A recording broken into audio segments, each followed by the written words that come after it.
आजादी दी मुजाहिदीन दी मुखबरियां की वो भी आजादी दी जंगा लड़ सकते हैं। आजादी दी जंगा ना साढ़े बड़े लड़ियां, जेलों भी कटियां, अंग्रेज के खिलाफ भी खड़े हुए, जलावतनी भी हुए, लेकिन नशे नहीं। क्या है मशक़े सुखन जारी और चक्की की मशक्कत भी एक तरफा तमाशा है, हसरत की तबीयत भी।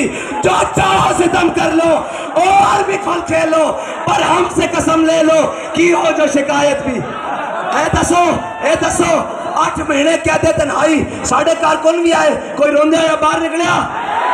कोई रोंदे या बाहर नहीं निकलिया, बल्कि बाहर आके क्या सितम कहे, इधर आओ, हुनर आजमाए, तू तीर आजमा, हम जिगर आजमाए।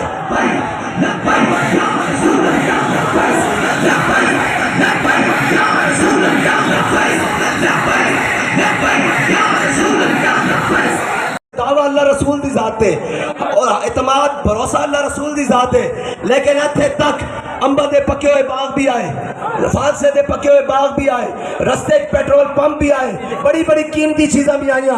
अब पूरे काफिले किसी ने एक कतरा पेट्रोल भी किसी तो बगैर पैसे देते नहीं भरवाया, और किसी ने पके हुए जनाब फसलों की तरफ और बागों की तरफ लगे हुए अंबा की तरफ किसी ने भी नहीं देखा, बल्कि क्या कि साडा कायद साडी अखां में सोना ते मिट्टी बराबर करके रहा। एक गल्ला साडी एक चीज़ां साडी अखे हैसियत ही नहीं रखदियां। ए पूरा काफिला गुजरेगा, इन्हों को तो 10 सन लुट मार कर दी और लोग कहने लुटन मारन वाले। ए मैं सारे ताजर को दावत देना कि साडे किसी कारकुन ने तुहाडी किसी शह वल मैली अख करके भी देखिया, असीं सियासत छड़ देंगे, असीं इन्हां दी तरबियत करके ले